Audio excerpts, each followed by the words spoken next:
ഇത്തവണത്തെ നിയമസഭാ തെരഞ്ഞെടുപ്പിലെ ഈ NDA മുന്നണിയിലുള്ള ഒരു പ്രത്യേകത, ക്രൈസ്തവ മുഖങ്ങൾ ധാരാളം.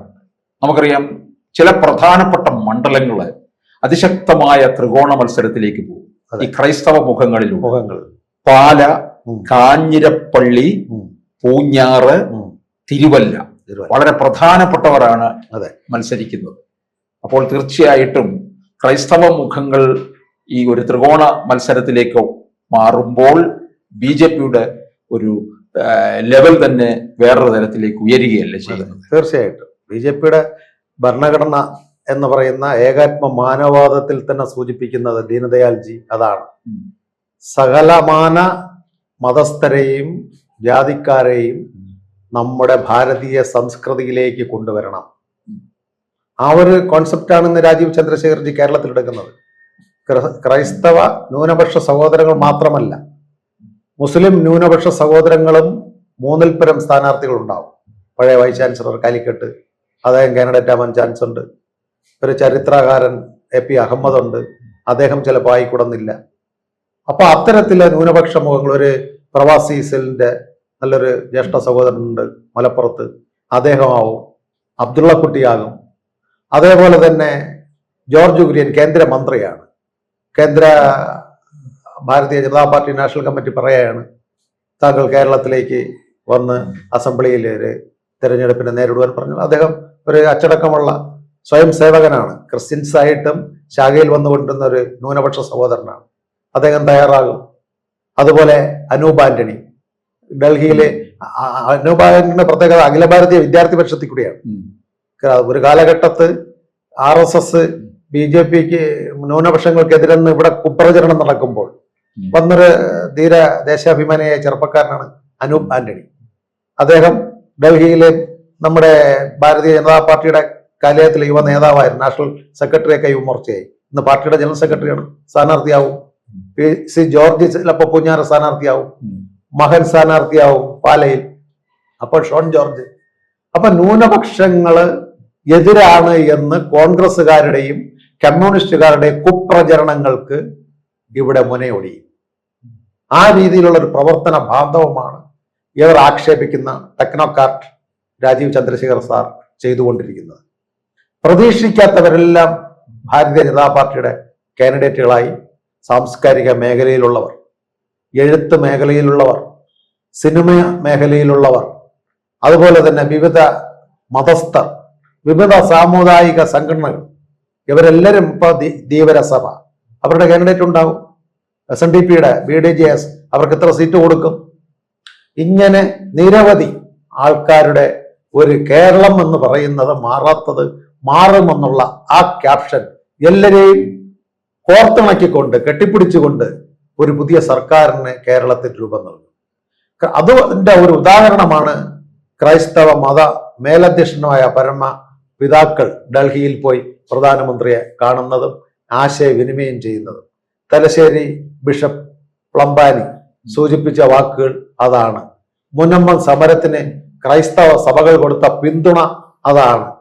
അവിടെ വോട്ട് ഭൂരിപക്ഷം കുറവാണെങ്കിലും മുനമ്പം പോലുള്ള സ്ഥലത്ത് ഈ തദ്ദേശ തെരഞ്ഞെടുപ്പിൽ BJPയുടെ താമര വിരിഞ്ഞു.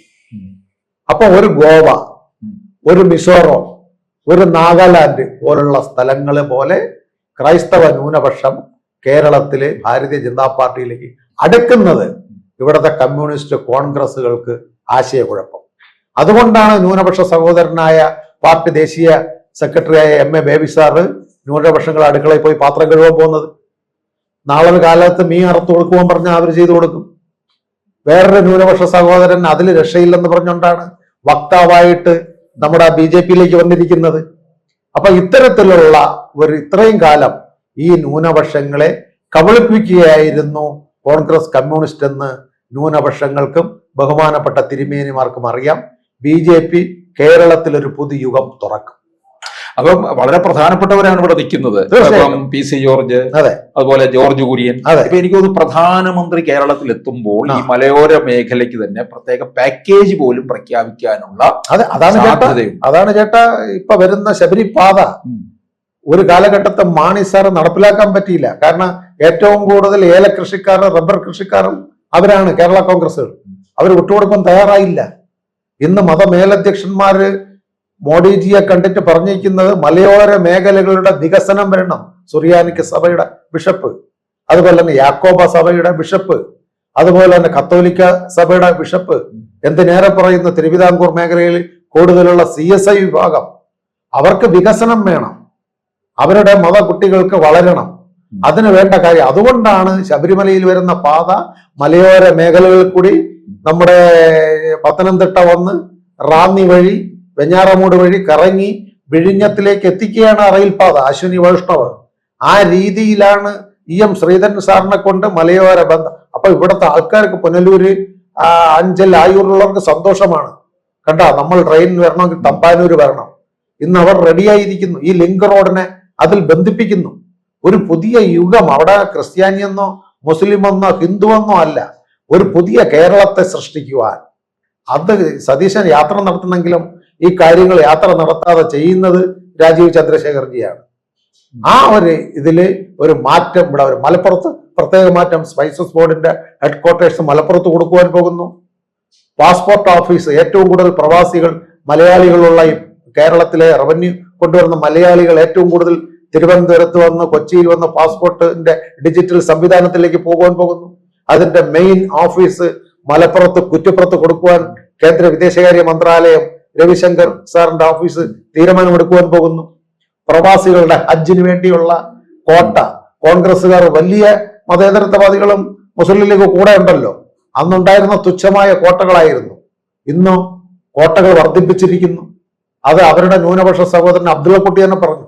UDF-ഉം മൻമോഹൻ സിംഗും കൊടുക്കാത്ത ഒരു ഹജ്ജ് കർമ്മത്തിനുള്ള ഒരു ഫെസിലിറ്റിയാണ് NDA ഗവൺമെന്റ് ന്യൂനപക്ഷ സഹോദരങ്ങൾക്ക് ഹജ്ജ് കർമ്മത്തിന് കൊടുക്കുന്നത്. എന്തിനേറെ പറയുന്നു, അവരുടെ സ്ത്രീകളുടെ ഉന്നമനത്തിന് വേണ്ടിയുള്ള അടൽ ബിഹാരി വാജ്പേയി പ്രഖ്യാപിച്ച ആ കുടുംബശ്രീ, മലപ്പുറത്ത് നിന്ന് വാജ്പേയി, ഇന്ന് കോൺഗ്രസ്സുകാർ അവകാശപ്പെടുന്നു കുടുംബശ്രീ അവരാണ് കൊണ്ടുവന്നതെന്ന്. പക്ഷെ അതിന്റെ പ്രഖ്യാപനം നടത്തിയത് മലപ്പുറത്തെ മുസ്ലിം ഉമ്മമാരുടെ സമ്മേളനത്തിൽ വെച്ച് വാജ്പേയിയാണ് 98-99 കാലഘട്ടം കുടുംബശ്രീക്ക് ബീജഭാവം നൽകിയത്. അത് പ്രവർത്തനമാക്കുവാൻ വേണ്ടി ഒരു കുടുംബശ്രീ മിഷൻ താനൂർ കൊണ്ടുവരുവാൻ പോകുന്നു. അപ്പൊ ഇത്തരത്തിൽ കേരളത്തിൽ നടക്കുന്ന ന്യൂനപക്ഷ സഹോദരങ്ങളെ കോർത്തു പിടിച്ചുകൊണ്ട്, ന്യൂനപക്ഷ സഹോദരങ്ങളുള്ള ആസാമിലും അതുപോലെ സിക്കിമിലും അതുപോലെ മേഘാലയയിലും മിസോറാമിലും ഗോവയിലുമുണ്ട് BJP ഗവൺമെന്റുകൾ.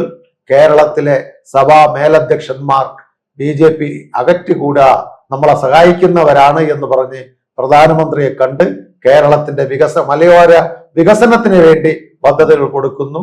കേരളം ഒരു മാറ്റത്തിലേക്ക് തന്നെ പോകും.